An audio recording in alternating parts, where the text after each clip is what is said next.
There's a saying that a man whose house on fire does not run after a rat. We first of all securing goods, securing things, securing properties. We are talking about insecurity. We are talking about the killings. We are talking about people being maimed and massacred. And then the greatest thing that will happen is a judge sentences Nnamdi Kanu to life imprisonment. You know, sentence. I don't want to mention names, but my Nigerians, I want to ask a question. Nigerian government, are we normal? Are you trying to distract our mind from the insecurity? Are you trying to make us, who are you refocusing? Are you refocusing the Americans? Are you refocusing Nigerians? Are you refocusing the whole world? You got angry that the man insulted you, and the best you can do is to show him who you are as a judge. Does judgment come from anger or from reality of a story that's behind anything that warrants judgment? Now you've sentenced him to life imprisonment. No wahala. Maoga Jagaban, we await your presidential pardon.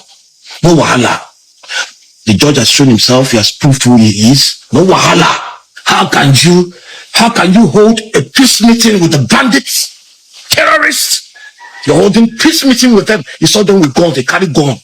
They carry everything. So they wear the uniform of a policeman where they kill. They wore the uniform of a police officer where they kill. Not just ordinary police officer. The commissioner, to your meeting. You didn't do anything to them, but you can sentence somebody who had no gun to life imprisonment. To distract us from what is happening in Nigeria. Oh, who is the one who is beating these drums for us in the bush? Why now? Why? Oh, Maga, Jagaban, we are waiting presidential pardon. It will come like magic. I know what you can do. We are waiting your presidential pardon, nothing else. They are proving to us who they are. All we do is we crave your presidential pardon. Oh, so injustice is in Nigeria, whereby you cannot go to court and get justice. If you talk, they will arrest you. Very soon now, they will knock at your door. Everybody being arrested. You go arrest Taya. So, Showore just explained exactly why he's fighting for Nnamdi Kanu. He was asked categorically that why are you fighting for Nnamdi Kanu despite knowing he committed some crimes. Now listen to what he said. In fact, he referenced Nnamdi Kanu using Nelson Mandela. By the time you listen to him, you know that this guy is very wise. Listen to him. The perception that some people believe that because Kanu has committed some crimes, why should anybody fight for him? I'm going to answer this way. Even Nelson Mandela. Yes. He was regarded as a terrorist because he was fighting for the liberation of blacks in South Africa. In fact, Nelson Mandela's name was not removed as a terrorist until he became president of South Africa. That was when the US lifted the terrorism tag, granted him a visa, he traveled across the world. And one of the things he said when he was visiting the US, same question was asked of him. Why is it that as a person who is freedom loving, you are supporting Cuba? Which the person said, that's the human rights violating missionary referring to Fidel Castro. He said to them, sometimes the problem with you people is that you want to choose our friends for us and you want to choose your enemies for us. That is basically what is happening in your NBA group. Some people are trying to choose your enemies for you. But the question you should ask yourself is, what's Nnamdi Kanu fighting for? Self-determination. It came out several years ago that Igbos are tired of being treated like slaves in the country. And he wants the former Biafran region to break away as a nation state.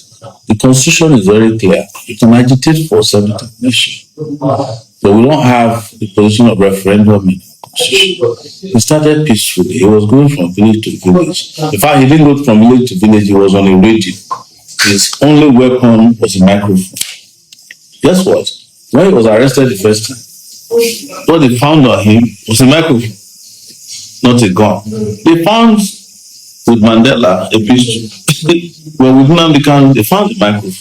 In fact, when they were asked to present evidence, even in the ongoing case, the evidence presented is that microphone, his underwear, top and bottom, and some of his writings.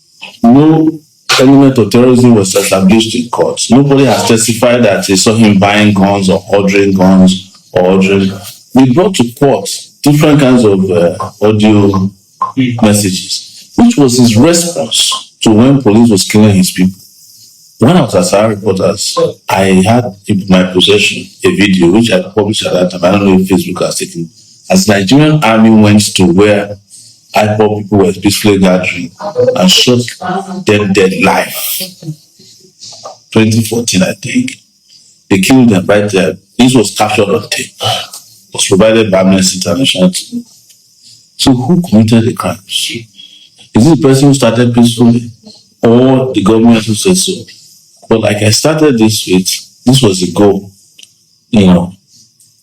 But the simplest question a lawyer asks when you go to court is evidence, right? If somebody is brought before a court on terrorism charges, and we have not been able to prove it in 4 years, there's something wrong with that process. Meanwhile, Simon Ekpa was arrested maybe last year. He has been convicted within 6 months in Finland. He would not have been as guilty as it, but he has the process of appeal. The trial was speedy, open, and in my own view, fair. What happens to Nnamdi Kanu? You just keep defending or detaining him. Even when the Court of Appeal said that he's charged and acquitted and wrote that he should be released forthwith, you refuse to honor that court order. And you are going into MBA groups to say, why is anybody fighting? You are taking extra legal steps to violate the right of a campaigner for self-determination. We are taking extra legal steps to force your hand to respect his rights. That is the reason for my protest. And who is in a better position to know a sham trial if it's not sure? I've been subjected to as many as 10 of those foolish trials. I have about 3 now pending. And they are going to end up in nothing. That's why since 1992, I don't write statements in police station. Sit me down, we are reading your rights to you because I know we are not going to trial, for which my statement will be needed.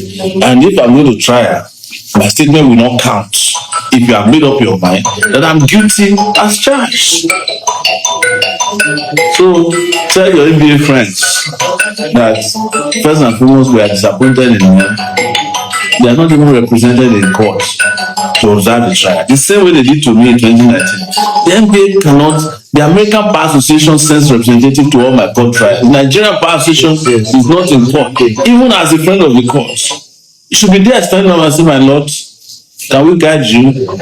This is what the law says. The judge can say, shut up. But you are there.